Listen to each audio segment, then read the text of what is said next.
হবে না।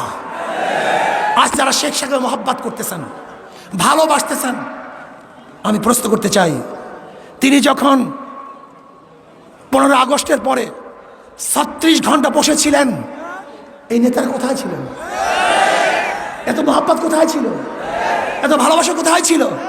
হ্যাঁ, মাননীয় প্রধানমন্ত্রী এই কথা বারবার বলেন, আদৌ সেই প্রশ্নের জবাব পাই না যে আমার বাবা পড়েছিল, অথচ এত বড় দল, এত সংগঠন, এত কর্মী, কিন্তু তাকে দেখার মতো কেউ ছিল না। শেখ সাহেব পড়েছিল আর আপনারা তখন ক্ষমতার ভাগাভাগি নিয়ে ব্যস্ত ছিলেন। মোস্তাক সাহেবের মন্ত্রিসভায় কে কে ছিলেন এদেশের মানুষ জানে না? এদের মানুষ দেখে নাই? ট্যাঙ্কির উপরে কি নাচানাচি করেছিল ইতিহাস কেউ জানে না? শেখ সাহেবের চামড়া দিয়ে ঢুকঢুকি কে বানিয়েছিল এদেশের মানুষ জানে না? শেখ সাহেবের চামড়া দিয়া কারা জুতা বানাইতে চাইছিল এদেশের মানুষ জানে না? শেখ সাহেব মারা যাওয়ার পরে বাংলার ফেরাউন মারা গেছে, এই ঘোষণা কে দিয়েছিল? কোনো আলেম দেয় নাই, কোনো মৌলবী দেয় নাই, কোনো ইসলাম প্রেমিকরা দেয় নাই, তোদের মতো দালালরা দিয়েছে, তোদের মতো নাস্তিকরা দিয়েছে। শুধু তাই নয়, আমি আপনাদের প্রশ্ন করতে চাই, শেখ সাহেবের জানাজায় কে কে ছিলেন? তার জানাজায় কে উপস্থিত হয়েছিলেন? তার জানাজা কে দিয়েছিল? এই দালালের গোষ্ঠী একটাও ছিল না। ওরা গদি দিয়ে ব্যস্ত ছিল, ওরা গদির ভাগাভাগিতে লিপ্ত ছিল, কিন্তু আলেম ওলামাই তার জন্য দোয়া করেছিলেন। যাই হোক, আমার কথাবার্তা পরিষ্কার।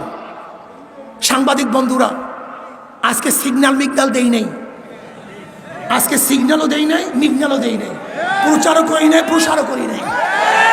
শুনছে, কেস হইছে, এর জন্য আবেগে মানুষগুলি এখানে চলে আসছে।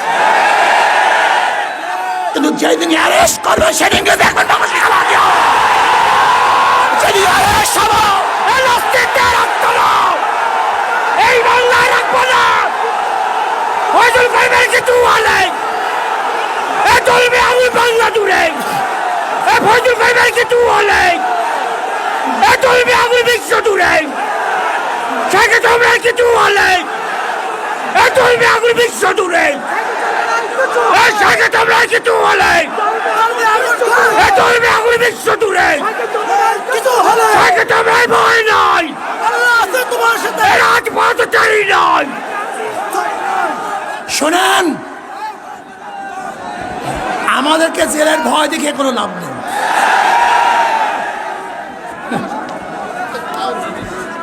লাভ নেই, কোনো লাভ নেই। কেন? এনার আত্মজীবন পড়েছে, সাহস হয়েছে, জীবনে বহু জেল কেটেছেন, কথা ঠিক না? এই জেলের টেলের কেসের মেসের ভয় দেখায় আমাদেরকে লাভ নাই। যদি অন্যায় করে থাকি জেলে দেন, আপত্তি নাই, কিন্তু অন্যায় যদি না করি আর জেলে ঢুকাবার দুঃসাহস দেখান, তাহলে বাংলাদেশের জনগণ ইনশাআল্লাহ সেই দুঃসাহস আঘাত করবে, আঘাত করবে ইনশাআল্লাহ। কি কথা ঠিক না? যেই দিন এই হাতের মধ্যে হ্যান্ড কাপ লাগবে অন্যায় ভাবে, সেই দিন বাংলাদেশের জনগণ এই হ্যান্ড কাপকে ছিঁড়ে ফেলবে ইনশাআল্লাহ।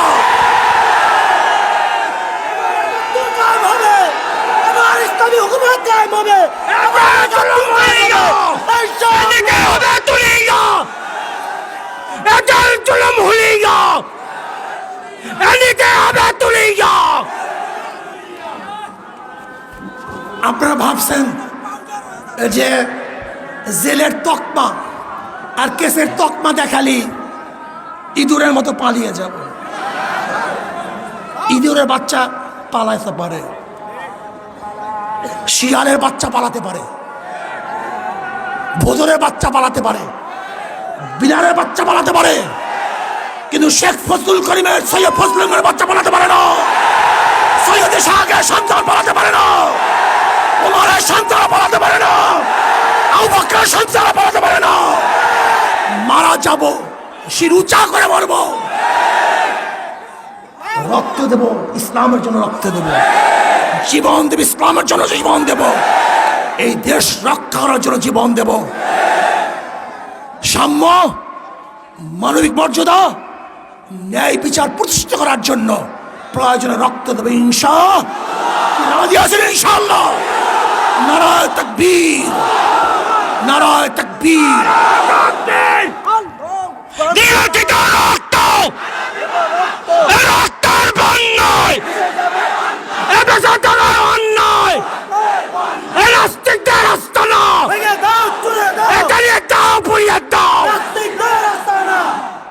যারা আমাদেরকে জেলে দেখার ভয় দেখান, শেখ সাহেবের শেষ কথা বলি, শেষ করব। একদিন সকালে আমিও রেনু বিছানায় বসে গল্প করছিলাম। আর একটা কথা বললেই না বললেই নয়, খুব গুরুত্বপূর্ণ কথা। আজকে আপনারা শেখ সাহেবকে মহব্বত করেন, আমি তাদেরকে প্রশ্ন করতে চাই, বলেন তো শেখ সাহেব বিবাহ করেছিলেন কত বছর বয়সে? 12-13 তার বয়স ছিল। কত বছর বলেন? বলেন তো। রেনু ফজিলাতুন্নেসা তার স্ত্রী, তার তখন বয়স ছিল কত? 3 বছর। কত বছর? জোরে বলেন। তখন তার বয়স ছিল 3 বছর। তার বাবা মারা যায় 5 বছরে, তার মা মারা যায় 5 বছরে। 7 বছরে তার দাদা মারা যায়। 7 বছরে তিনি তার ঘরে চলে আসেন। আমি প্রশ্ন করতে চাই, যারা শেখ সাহেবকে মহব্বত করেন, আজকে থেকে সংসদে বিল উত্থাপন করেন, যেমন শেখ সাহেব বিবাহ করেছিল 12-13 বছর বয়সে। আমাদেরকে আইন পাশ করতে হবে, আমরা 12-13 বছর বয়স বিবাহ করব। আজকে আইন পাশ করতে হবে, রেনু বিবি যেরকম বিবাহ হয়েছিল 3 বছর বয়সে, আমাদের মেয়েদেরকেও 3 বছর বয়সে বিবাহ দিতে হবে। এইটা তো শেখ সাহেবের মহব্বত নাকি? মহব্বত করো না? একদিন সকালে আমিও রেনু বিছানায় বসে গল্প করছিলাম। হাসুও কামার নিচে খেলছিল।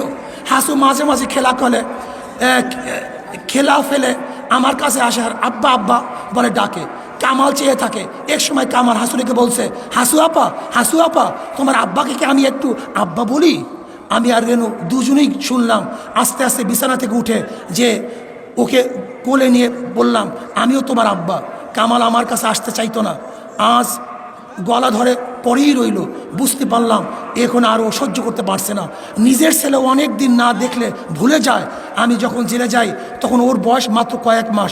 রাজনৈতিক কারণে, শোনেন, রাজনৈতিক কারণে একজনকে বিনা বিচারে বন্দি করে রাখা আর তার আত্মীয় স্বজন ছেলে মেয়েদের কাছ থেকে দূরে রাখা যে কত বড় জঘন্য কাজ, তা কে বুঝবে? মানুষ স্বার্থের জন্য অন্ধ হয়ে যায়। আমিও শেখ হাসিনা সরকারকে বলবো, আপনিও স্বার্থের জন্য অন্ধ হয়ে যায়েন না। আল্লাহ আমাকে এবং আমাদের সবাইকে এই স্বাধীনতা পালন করার তৌফিক দান করেন। আমার জন্য দোয়া চাই, আমিও দোয়া করি। সজাগ থাকতে হবে, চৌকান্না থাকতে হবে। ডাক পড়ার সাথে সাথে গোটা বাংলাদেশকে অবরুদ্ধ করতে হবে।